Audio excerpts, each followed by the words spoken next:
Hollywood has always sold us dreams, glamour, and stardust, but behind those velvet ropes and golden Oscars lies a chilling truth. Some of the most horrifying crimes have taken place right in the heart of the entertainment capital. These aren't just horrific stories, or they're cautionary tales dripping with drama, mystery, and unimaginable grief. Let's dive into the spine-chilling true crimes, starting with the one that inspired Tarantino's Once Upon a Time in Hollywood, Sharon Tate. She was beautiful, talented, and 8.5 months pregnant. Sharon Tate, wife of acclaimed director Roman Polanski, was the epitome of Hollywood royalty. But in August 1969, she became the victim of one of the most disturbing and gruesome cult killings in history.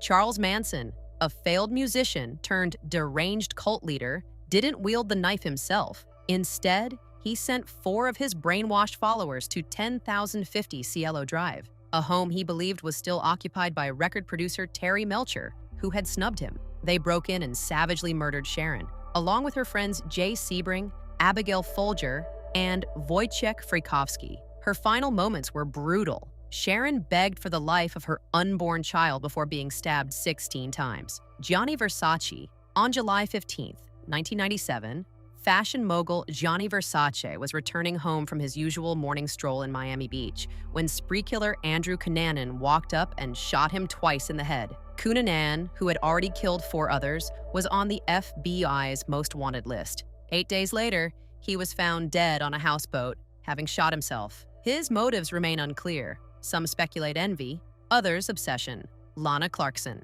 In 2003, actress and model Lana Clarkson was working at the House of Blues on Sunset Strip when she met legendary record producer Phil Spector, the man behind the Wall of Sound. She accompanied him to his castle-like mansion in Alhambra, California. Hours later, she was found dead from a gunshot wound to the mouth, slumped in a chair. Spector told the police she had kissed the gun, but his chauffeur reported that Spector had emerged from the house holding a pistol, muttering, "I think I killed somebody." John Lennon. Imagine a world where John Lennon lived. Unfortunately, that world ended on December 8, 1980.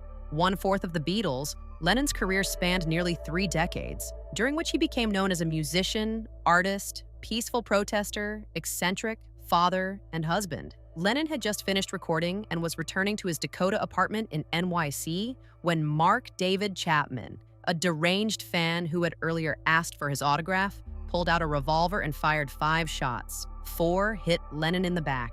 Chapman stayed at the scene reading The Catcher in the Rye, claiming he did it because Lennon was a phony. He remains imprisoned to this day. The man who gave us Give Peace a Chance was taken down by someone who couldn't understand it, Christina Grimmie. If you grew up in the YouTube and Vine era, you knew Christina Grimmie. A rising star after her stint on The Voice, she had just finished performing in Orlando on June 10, 2016, when the unthinkable happened. While signing autographs, Kevin James Loibel, an obsessed fan armed with 2 handguns, a knife, and extra ammo, approached and shot her at point-blank range. Her brother Marcus tackled the shooter, but Loibel fatally shot himself during the scuffle. Christina was just 22 years old. No clear motive was found. Her family later said Loibel was obsessed and possibly angry that she had a boyfriend. Just like that, a future pop queen was silenced forever.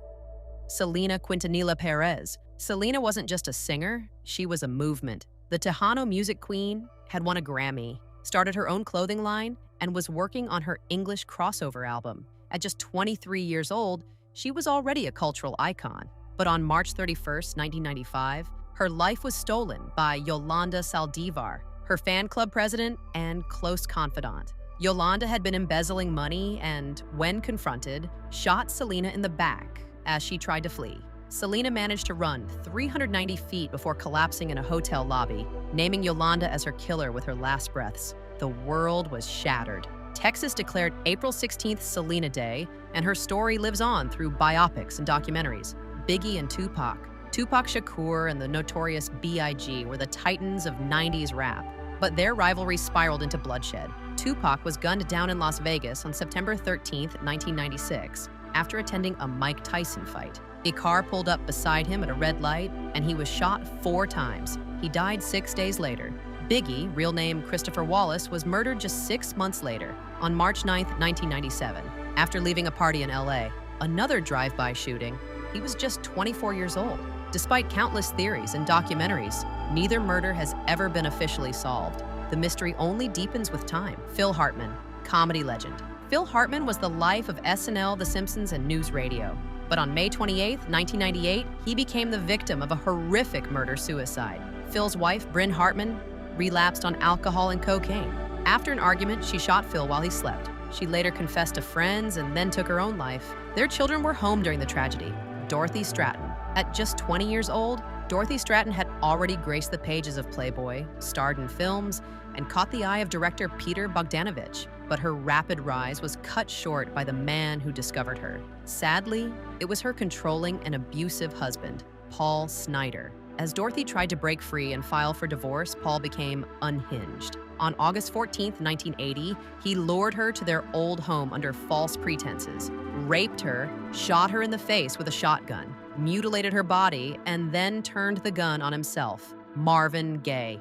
On April 1, 1984, one day before his 45th birthday, Motown legend Marvin Gaye was shot and killed by his own father after a family argument escalated into violence. Marvin had a troubled history with his father, a strict, abusive preacher. After stepping in during a fight between his parents, Marvin Sr. shot him twice using a gun Marvin Jr. had gifted him. It was later discovered that Marvin Sr. had a brain tumor. These stories aren't just headline grabbers. They're haunting truths. For every red carpet, there's a shadow. For every autograph, there could be danger. Which story hit you hardest? Which one shocked you most? Let us know in the comments. Like and subscribe to First Curiosity and share this with your fellow true crime junkies.